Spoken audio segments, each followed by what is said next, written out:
Hello, I'm Rishika Rai and I'm an Avanti fellow. I'm 17 years old and I'm currently studying at JNV Kanakona in South Goa. I love studying biology and I want to become a biogenetic engineer.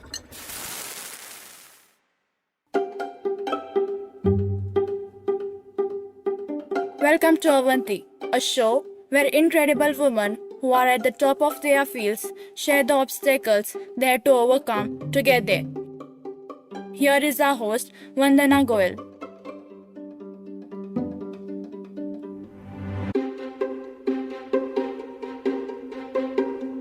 From the Tamil bedtime stories her aunts and uncles used to tell her, to the international films she watched on TV, growing up in Delhi, Menon was always surrounded by stories.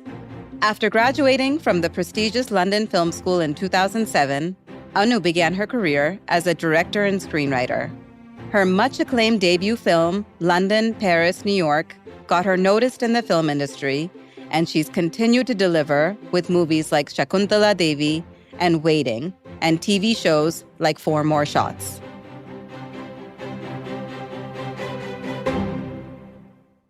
Hi, Anu. Thank you so much for joining us. One of the things that we've read that you said is that you had a storyteller trapped inside of you growing up. What were the kind of stories that you always wanted to tell? What did that mean? I'm not entirely sure where I said what, but I think what maybe I meant was that I grew up with stories. You know, everyone in my family told stories. And then I grew up in Delhi, but I'm from South India. And my mom is from Tamil Nadu, but my dad grew up in Andhra Pradesh. There was a culture of like storytelling and books and being interested in films and all of that. So, my aunts and uncles, there was always like bedtime stories and, they used to read like these Tamil books. And of course, I didn't read Tamil and they would tell me stories. So there was like a tradition of just storytelling in the house. So we were all like interested in consuming stories all the time. Growing up, we used to have like Doordarshan, but there used to be a lot of foreign cinema then, like Russian films and European films. And I grew up like watching all of that. I mean, I didn't grow up in Mumbai, so I don't come from of course there was Bollywood, but like there was much more growing up in Delhi because it was like the cultural capital of India. And it was also very multicultural. We were South Indians, but we were in a very Punjabi hood. So there was that sort of mix of different cultures. So I think that was always there. And I remember like keep coming up with thoughts and ideas and stuff like that. But it was never something, it was something that you consume and not create. It was a very passive experience, I would say. The thing was always that you made choices which could lead to a livelihood. And that was like what we all grew up with. And in a way, that's good as well, because I do think stories come from experiences, stories come from knowledge. And being on that path of whether it's studying sciences or going to an engineering college. So I think you collect stories through all of these experiences. And then eventually, I think, say, oh, you know what? Maybe I can, be a creator instead of just a consumer. I think that's the switch that happened maybe a bit later in the years because of just, the way life was. Growing up, I think it was a lot of absorbing stuff from, mythology to science fiction. My parents bought all kind of books, some like, slightly adult material stuff, which I used to like hide and read. And there were always local libraries that you would go to, lending libraries they were called, where you pay really cheap, like, 10 rupees or something. We all like used to read Mills and Boons like with such fervor. So I think there were just so many stories in me of all kinds, from traditional like Tamil stories, but also there were like really interesting authors in Tamil literature. So for me, all of those stories are what I've heard. And it was like my mom, my aunt, with whom we spent a lot of time, like summer holidays and stuff. There was always like, okay, can you tell me another story? And then they would tell stories. That was like such a part of the tradition in the house. Beautiful. And when you were growing up, can you tell me a little bit about your parents? What did they do? My Did dad your mom worked work? he was an engineer. He worked for BHEL, Bharat Heavy Electricals Limited. And my mom, she is a teacher, really bright, but got married young and then sort of retrained herself and, became a teacher, did her masters and all of that. And then she taught biology for 11th and 12th. So she was a science teacher. But even now she does like these coaching classes and stuff like that. That's the background. She should come teach our students. Yeah, absolutely. I mean, she lives in Bangalore, so she would love that. And what did your parents dream for you? Was it very clear when you were growing up that you were expected to follow a certain path? Where was your agency and choice in that process? You know, the thing that Indian parents always tell you is, and especially, you know, when you're growing up in a middle class family, it's like education is our inheritance. Education is the biggest gift parents give to their children. So that was always important. I mean, I don't think it was kind of like you have to be a doctor. It was not that. It was quite open. But obviously, there weren't that many choices, right? We didn't have an understanding of what we could do and what are the options. It's not like if I said, you know, I want to be a filmmaker, they would be like, no way. But I didn't know that was an option. But I did want to be an architect. But unfortunately, the year that I graduated from school, there was this massive strike and I hadn't applied to enough schools and I applied to just one in Delhi. And so there's a huge admission issue and everything that got like clogged. So somehow I ended up in BITS Pilani and I was like, I always thought I was going to go back to architecture and I didn't. So they were quite supportive of that. And then I went to BITS and then I did what's called a master's in management studies, which was half engineering, half management. And then I went to advertising. So it was like, do whatever you do, but do it really well. But I just don't think any of us had that confidence to that, oh, I might excel in something else. And that could be a viable livelihood or something of future. And anyway, I do feel like, what do you know when you're 16 or 17? You know, I mean, now I have a 16-year-old talking about masters. I keep telling her, like, you don't know who you are, what you want to do till you're about 30. So absolutely. Can you tell me a little bit about BITS Pilani? I mean, it's a very prestigious technical institution. Did you learn anything of lasting value or meaning for you that you still use today when you were studying at BITS? BITS is a blur for me, honestly. I just don't think I studied. I was too busy, you know, oh my God, I'm finally out of my parents' house and this is all the freedom. And I think I was too busy being like this sort of teenager. And it was hard as well. Like, you know, you go away from home and you have to become an individual. So there's all of that that's happening. But I think the education I enjoyed the most was in my film school. Because I remember that, because I was in my late 20s by then. It was a very different experience for me. It felt like I understood everything what I was doing and there was a reason I was doing and I was aware of like all the choices I was making. Yeah, that's very different when you were in charge of that learning for yourself. Yeah, exactly. And I just think people have got a lot out of BITS. I think what BITS gives you a certain kind of street smartness because there's a lot of cultural stuff happening. So it's all rounded like that, kind of finding the individual in you and finding, I don't know, your social skills or absence of it or finding that place, you know, in that world. And it was a very emotional 4 years for me, I think. Yeah. But I do really feel really bad that I didn't study. I didn't study very much in college either. I was having a lot of fun. Yeah. So I understand where you're coming from. Yeah. But I also think you're very burnt out. And that's why, you Yeah. know, sometimes I tell my daughter as well, I think there's so much pressure is put on kids getting into the college. And to sustain that is so hard. So a lot of people just burn out. Yeah. And that I think is sad. I don't know, like, you know, what's the option? What I would say is like, because of that kind of a system, I'm like very tenacious. Like I don't get tired very easily. So on a work culture, I'm able to take on a lot. You know, I can work late. I can process things quickly.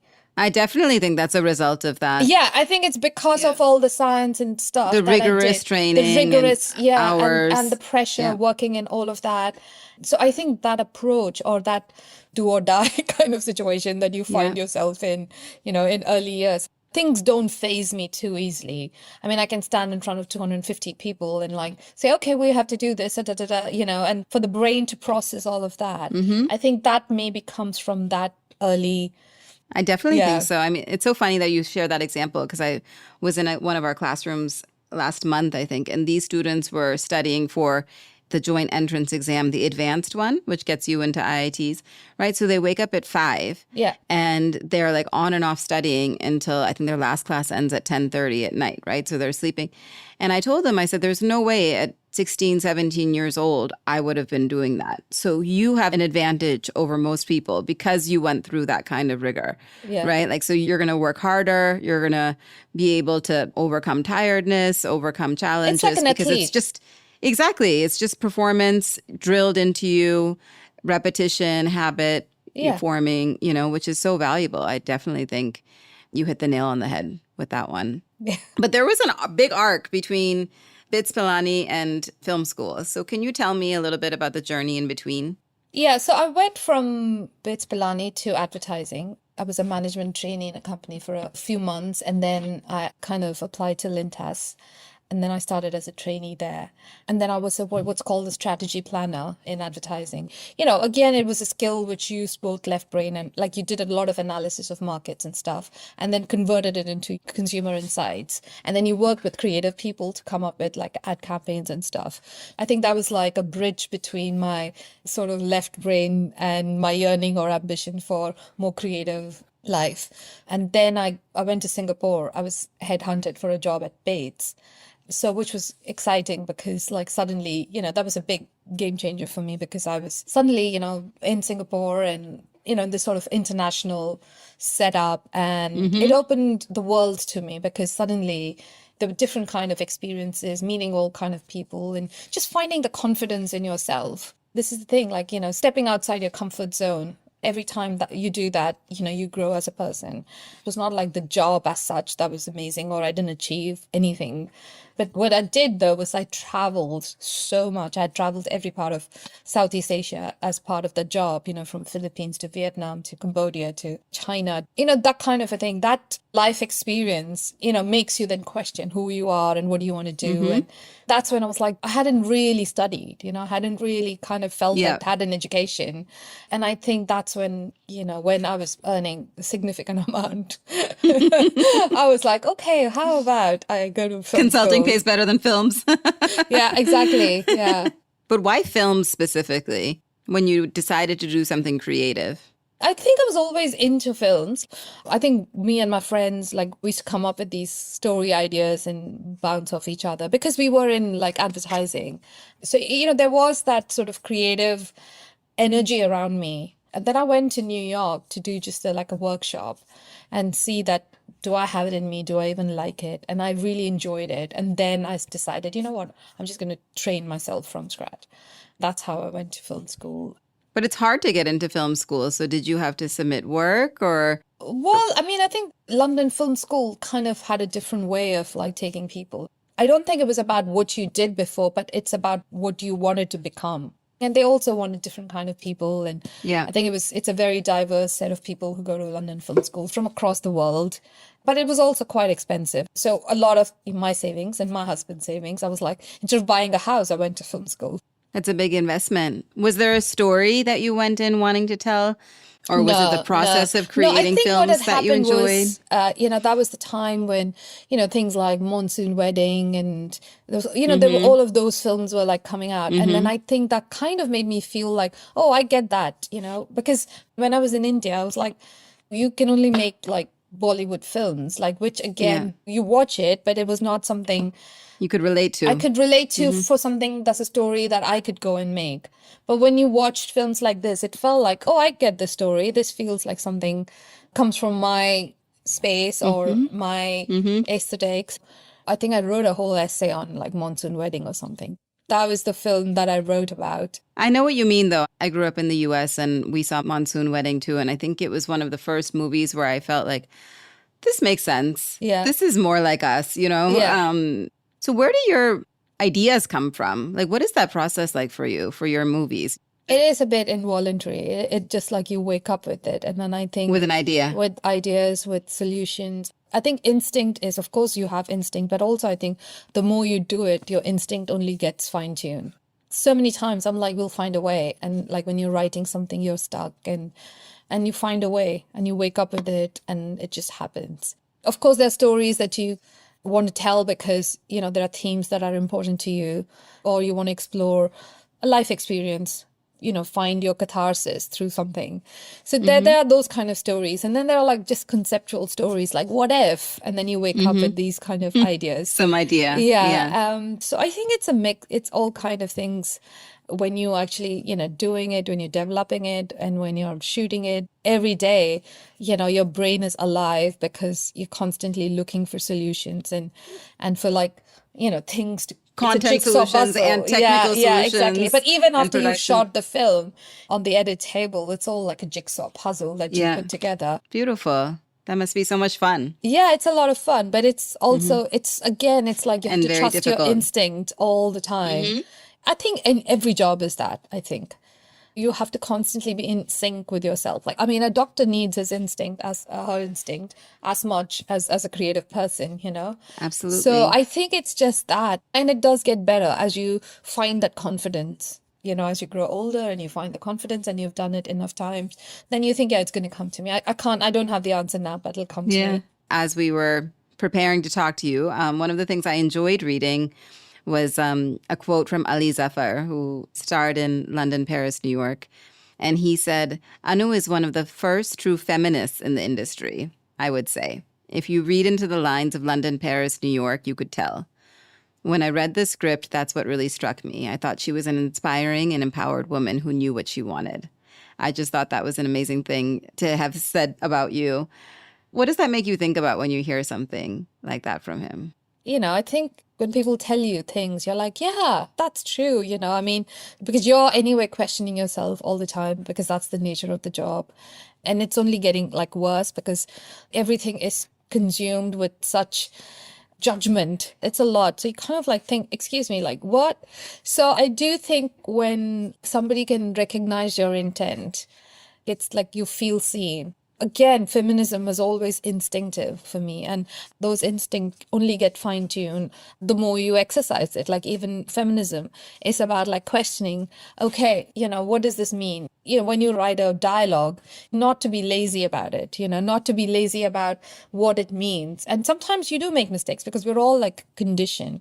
Obviously, I think that instinct, even though London, Paris, New York was a romantic comedy, actually is so nuanced. But like a lot of people got it, a lot of people didn't get it. And I think that's what you have to understand, that not everybody is going to understand everything you put out there and get that nuance, because some people react to it from very differently. Similarly, when I did Four More Shots, Please, which is again, it's a romp, but actually it's very, very feminist. And some people can see beyond the romp, some people don't. So I think it's okay. And I think when some people can say, oh, that was that about, and then you feel like, oh my God, thank you for noticing that, because yeah, that's exactly the point of that.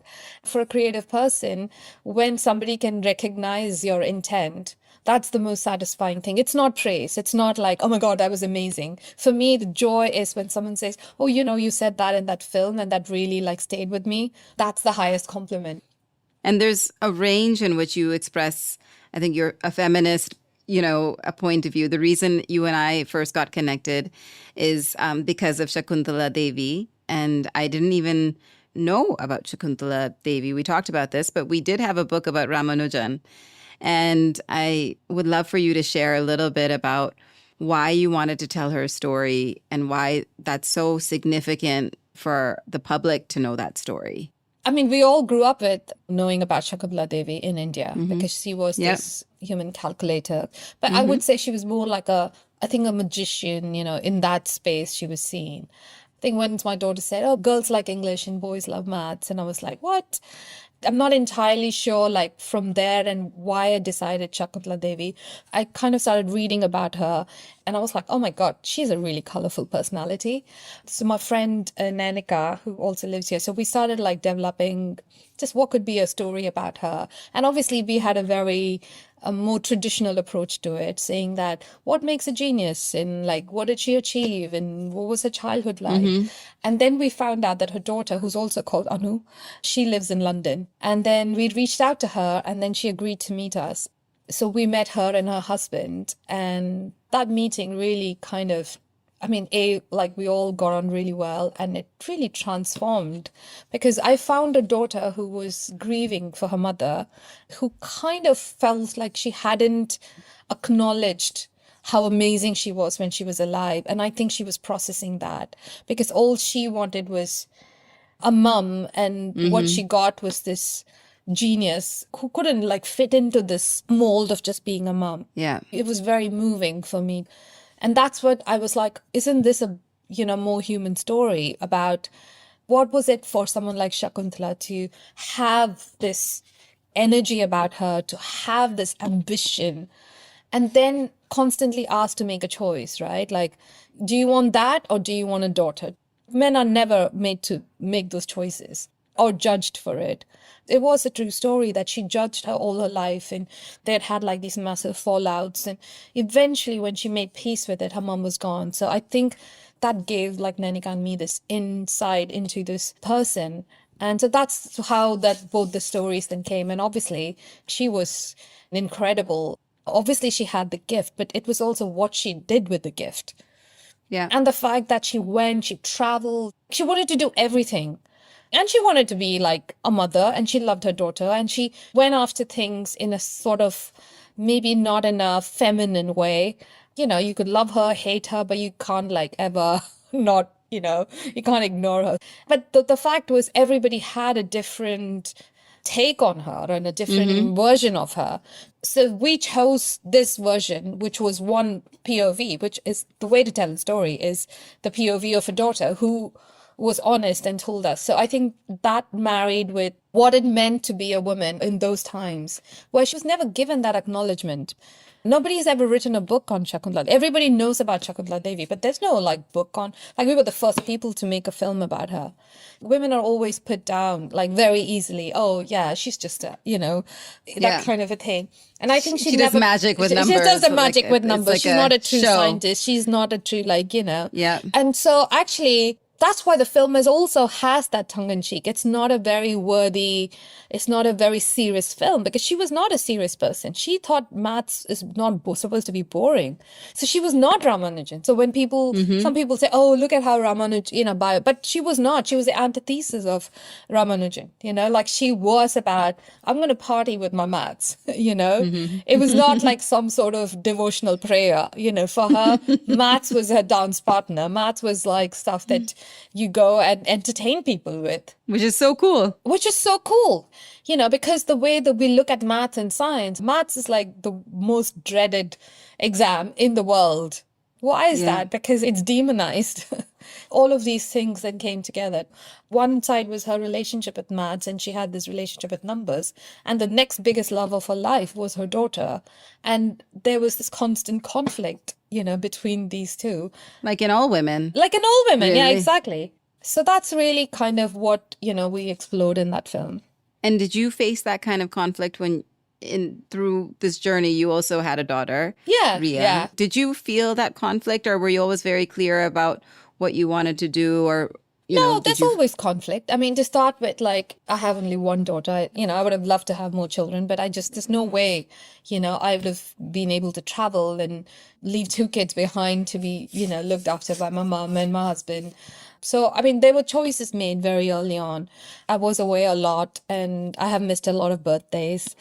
Now it's all part and parcel of, this is the job I do. And even now it's like, mostly she's very supportive and she loves what I do. But then a stray comment like, oh, when I'm at home at 4:00 when she comes from school, and she'd say, oh, it's really great when you're at home and I come back from school. And that sort of like breaks your heart. Because, knife to the heart.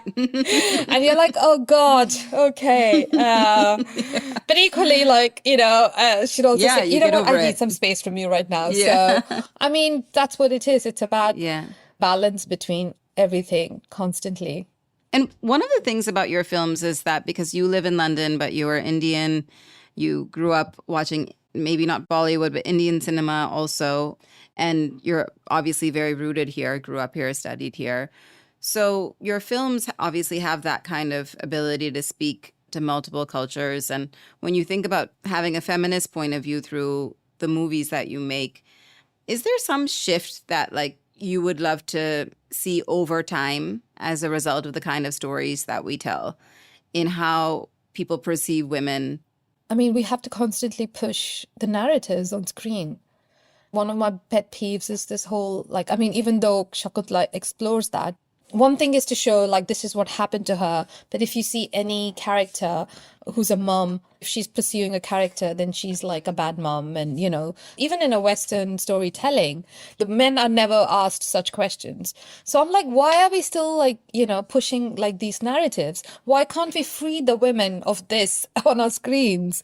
Why can't we just change the narrative? So when, you write other narrative, when you write fiction, you can sort of show what can be as well, rather than having to always show, the mirror, because, it might not be like the majority of people, but then it's like the 10%. And it's also just, how do you point out to sexism? How do you point out to, they're just on a day-to-day basis. There are just so many nuanced exchanges that happen. It's about how women are treated in workplaces and, the gaslighting and subtle bullying. And I mean, it's rampant. And also like sexual relationships. What is consent? How do we kind of navigate through all of that? Even now, there are films which do really well where, the men are so aggressive and some really questionable sort of exchanges and those kind of things. That's still like rampant. So the sort of casual sexism, casual misogyny, all of that is just so, you just expected to live with. But also like, even when they do like a female feminism film, it's ultimately a male savior. It's all the subtleties are just so lost. The women in my films or whatever I do are never underdogs. But if you see 90% of female protagonist stories, they're underdogs who then overcome and then they get something. And then you're like, oh my God, like that's really well done. And I just don't want women to be underdogs on screen. They're like, yeah, I'm flawed. I'm a person. I'm good at my job, but, I might be shitty to my, colleagues. I might cheat on my husband, but do you know what? I am a real person. Yeah. And to be able to humanize, that's what it is, to humanize female characters and make them multidimensional is sort of would be my life's work. And similarly, like I also think when you're in this part, it's about, again, how we show brown people on screen, like the worthy immigrant and the good people, it's kind of like make them the hardworking and all the stereotypes. Like, no, man, like how do we have that kind of representation on screen and not make them these peripheral sort of stereotypes, but actually give them full-fledged internal lives and stuff like that. So I think that is also, I'm really passionate about. The minute you give space to people who are not given space in real world on screen, I do think it impacts. So I think that's what it is, on a day-to-day basis. I mean, even now it's so hard for me, when you're working at the top level to be given that space. I mean, you have to keep fighting for it.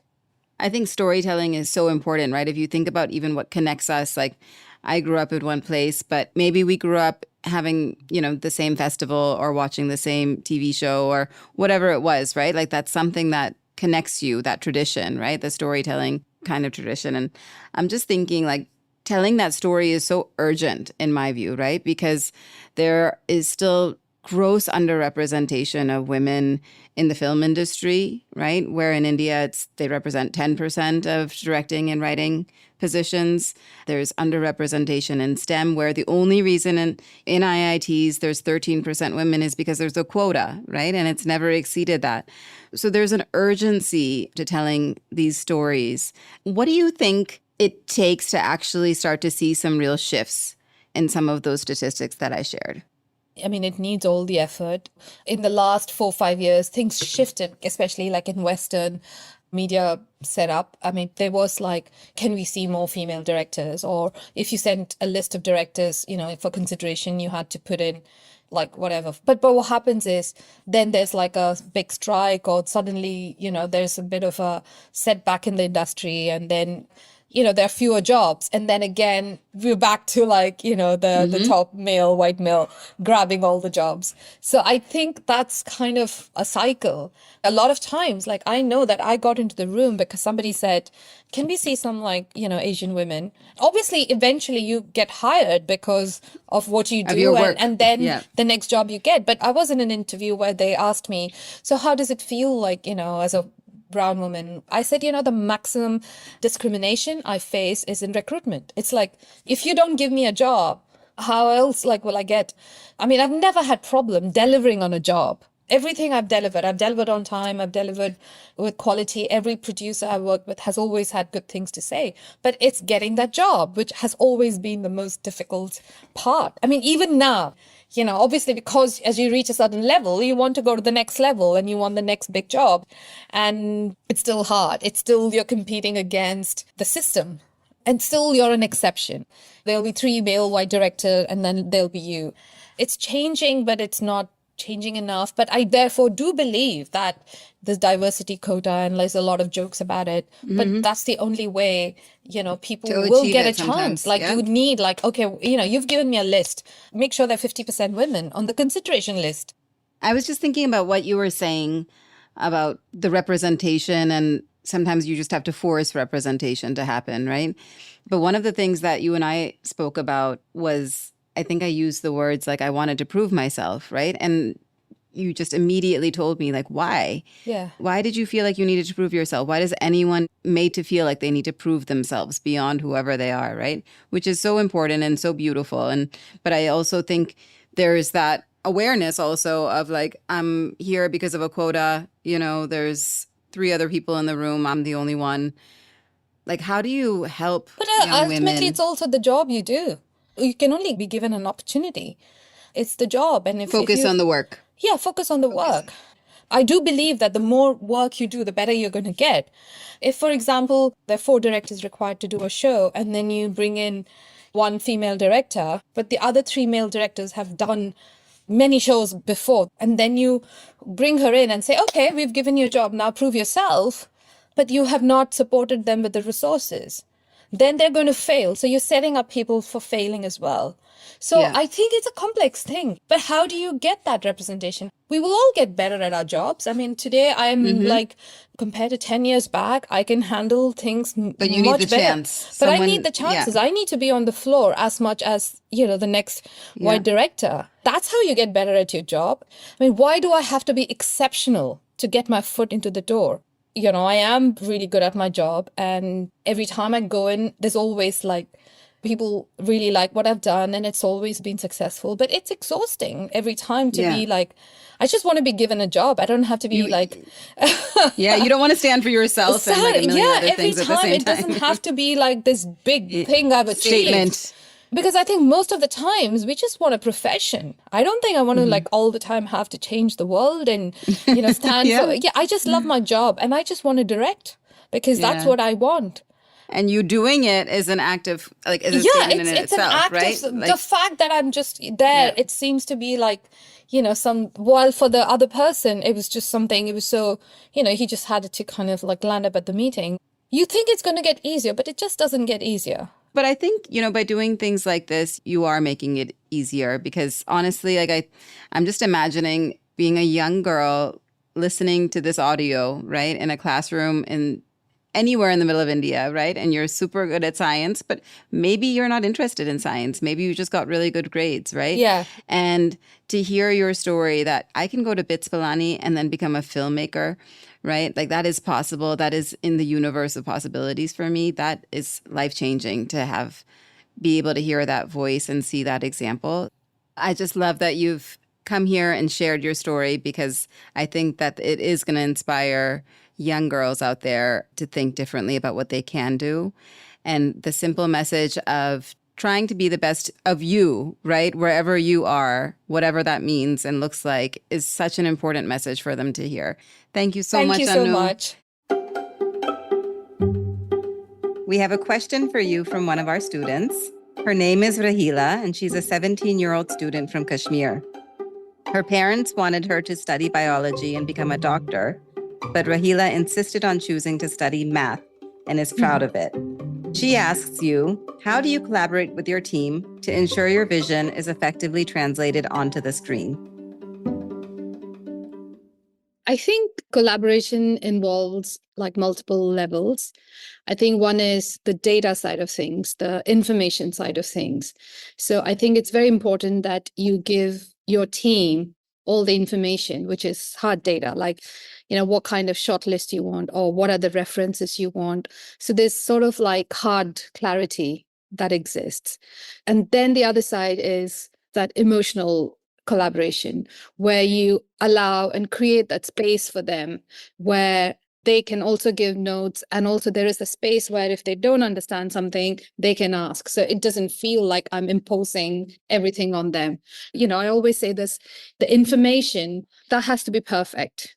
For example, like when you do maths, there is the bit that is black and white, right? That you have to do this. But then there is intuition, which you have to use. So I think collaboration also needs both ends. So you get all your facts right, but also and then emotionally, when you collaborate with people to create that environment where everybody can bring in their best, bring in their inputs, and there is like a two-way process.